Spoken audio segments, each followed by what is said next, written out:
Welcome back, everyone. My name is Emily Gear. I am a multidimensional channel and a transformative energy healer. I'm back, Taurus, with your biweekly reading. Before I get into the cards, I just wanted to briefly mention to take a look at the card on the screen now. If you find that you would like to set up a private session with me, that is my website, and that is how to schedule, as long as you're not on the other side of the world from me. I am in the Midwest in the United States. So if none of my time zones work for you, you can feel free to email me at emily@IamEmilyGear.com about timing, and we will work that out. Okay. So all of that said, without any further ado, let me get to shuffling your cards for this week. A lot of the readings this week have been really positive. So I'm just going to ask Source, the record keepers, for messages for Taurus, Sun, Moon, Rising, and Venus for the next 2 weeks, please. Oh, also, there will be an extended reading on Vimeo. The link to that is in the description box below. So you will use that. You can use that if you would like to check out the romantic relationships. As I say that, I just realized that I don't think I ever provided that link for Aries. Oops. I'll fix that later. Anyway, okay.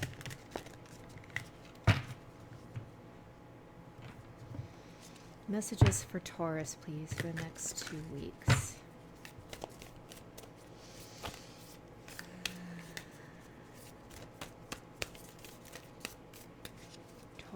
Taurus, Sun, Moon, Rising, and Venus.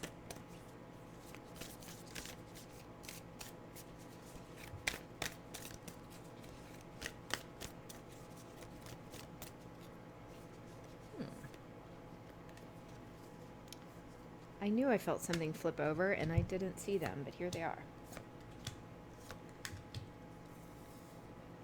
All right, Taurus. So off the bat, you have the Eight of Pentacles with the Moonchild card, which is unique to this particular deck called the Moonchild deck. You have the Ace of Cups, and you have the Moon.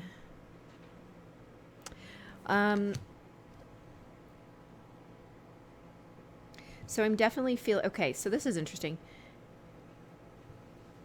My natal Chiron happens to be in Taurus, so would be that of anyone else roughly my age. I'm not sure. Chiron moves slowly. I don't know how long it takes to move out of a sign, but I am actually feeling like those of you with Chiron and Taurus were heavily affected by this last new moon, or by the lunar energies at this time, that there is a sort of a digging deep. And because it's coming up in the Taurus reading, I think it's still worth taking note of for individuals with Sun, Moon, Rising, or Venus in Taurus. I'm feeling a lot of deep emotional reactions to things. And for some people, you might not be fully aware of why you're reacting that way, okay? I do feel this sense of needing to grow on the emotional level a little bit for whoever's resonating with this right now. But that is part of what's going on for you. We have the Eight of Pentacles, and that's about... It's about work. It's about working on oneself. It can be about perfectionism, but what I'm really feeling right now is that there might be a sense of confusion going on. Oh, we have the actual moon here, so there's your confusion.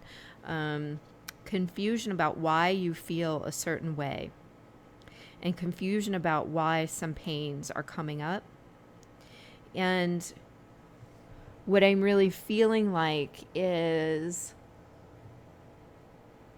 It's got to do, and granted, I did a channeled message about this a couple days ago, but it's really got to do with a disconnection from the self, a disconnection from that sort of what is the word I'm looking for?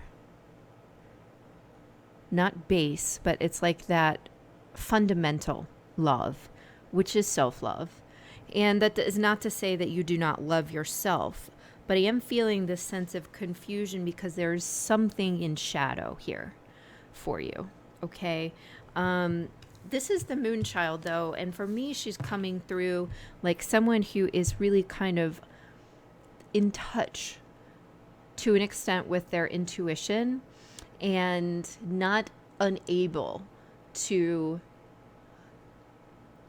cross the waters. Okay. So while there may be some confusion, I do feel like you are sort of fearlessly going ahead with the work that's going on in your psyche, in your emotional life, in other areas of your life. It could be anything. This is a very general reading. Okay.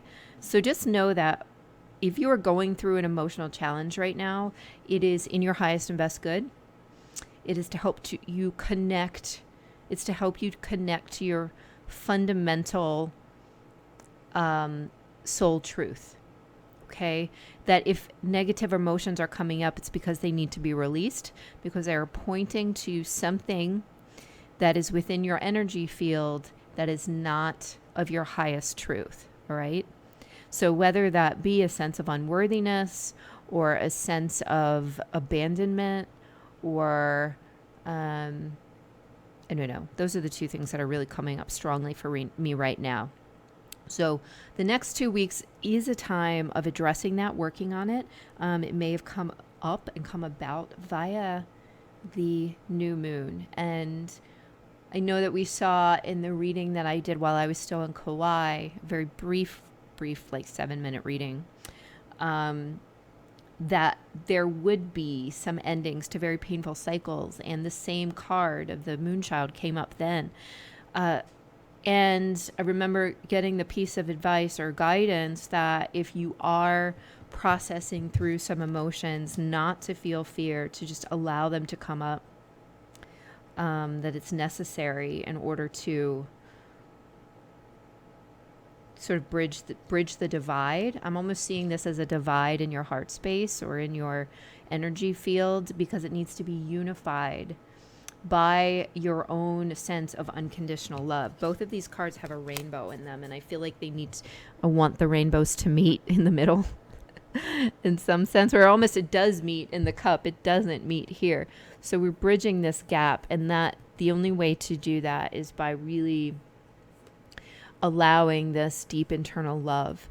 Now that is easier said than done. I get that. I really do. I've been there. And for me, what they're saying right now is for the general public, and I say general public because I obviously jump straight to my energy healing techniques, but those operate on a frequency which is also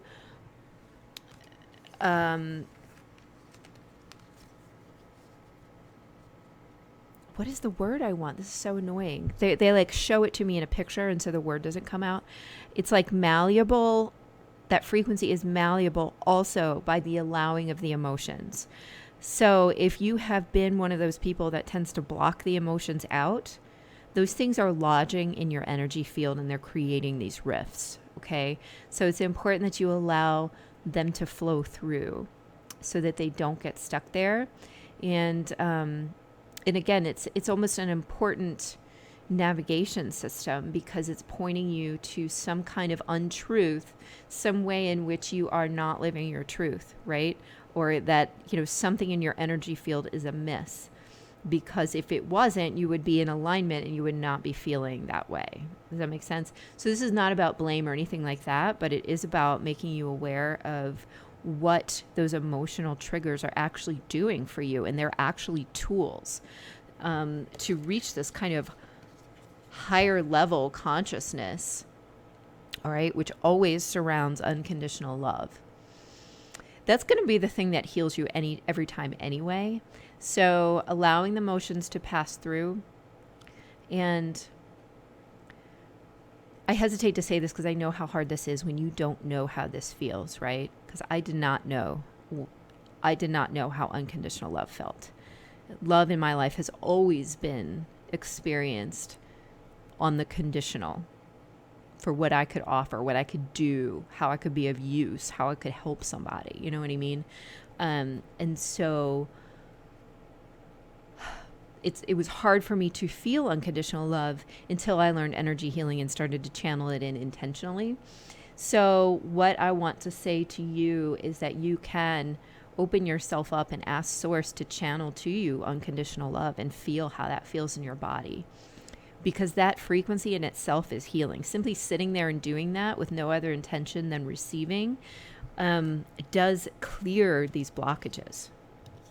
Okay, it may take time, but it does clear these blockages.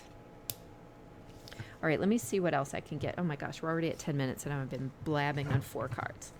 Let's see what else I can get for Taurus. What other messages do we have for Taurus this week?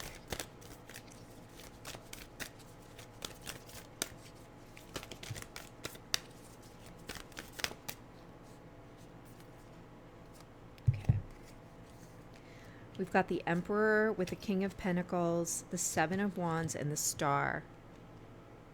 You're going to have to let go. I'll show you these cards because I love these cards. Emperor, King of Pentacles, Seven of Wands. I hope you didn't hear me just burp in this microphone. This is my life. The Star. Okay. There, I don't know what I was about to say, but it was something like this. So you're going to have to set down the sort of stubborn, difficult side of yourself for a minute to be accepting of whatever it is that you're not accepting. So it could be some outside truth that you're not accepting. A relationship is over. Or maybe that you have to switch careers because you're just miserable, or maybe that you need to be gentler with yourself, or maybe that you do deserve your own love and you do deserve divine love. All of those things are truths that are surprisingly hard to accept, some of them surprisingly hard to accept. You're going to have to put down your ego for a minute and the part of you that wants to appear strong, unflappable, unmovable, like a bull, you know? And set that aside in order to allow this higher dimensional frequency to come in, because it can come in, but it is very hard for it to actually imprint if you keep these. This to me feels like a huge wall of, trying to come up with the right word again. It's something like, it's not self-respect.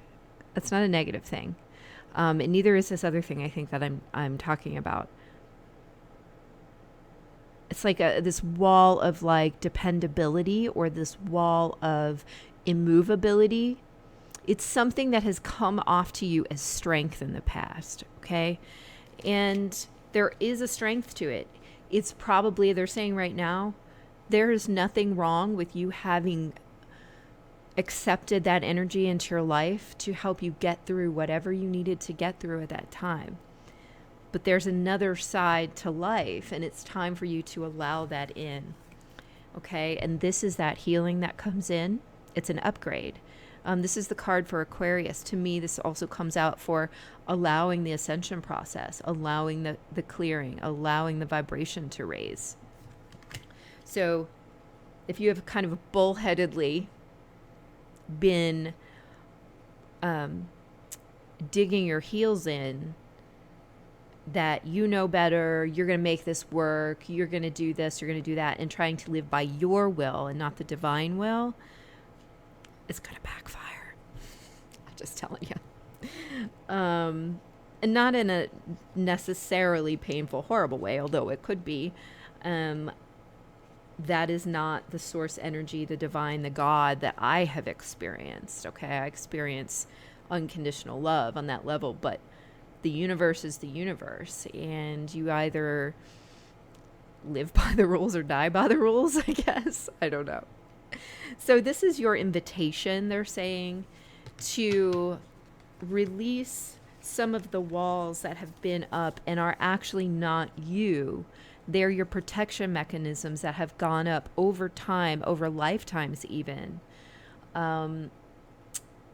As you learned, or as you had the experiences that your soul chose to have, okay? There was something I channeled in for myself over my workshop in Kauai the other week. And it was something like, it was a prayer they gave me to say anytime that I had a challenge in accepting my own power. Because what came out was that in a past lifetime, I had engaged in an egregious act of ego and created an incredible amount of destruction. Like, we're talking a very long time ago. And that somehow I have punished myself in every lifetime since by not allowing my own power. So the prayer they gave me was something like, I probably have it written down here somewhere, but it's something like, I forgive myself for doing the things that I thought I had to do before I knew any differently. And then it ended with, I love you. And that's me to me. Okay. So if that resonates with you, use that for yourself as well, because what I'm feeling here is sort of a veneer of strength. Okay. It's like you had to put it on to get through. And at some point that veneer has to crack so that you can allow this unconditionally loving, very soft, very gentle, very uplifting, very enlightening energy into your life. Okay? I say this with the acknowledgement that the other cards that came out in the beginning suggest to me that you are already in the process of that. So take that as confirmation. Okay? But also, this is just some encouragement not to get bogged down in the confusion and the fear and the heavy emotions, to sort of allow those to pass through. Okay? Guys, I hope this was helpful. I am going to jump into romantic relationships over on Vimeo. The link will be in the description box below. And remember that my website is IamEmilyGear.com if you decide that you would like to set up a private session with me. And I look forward to talking to you guys again soon.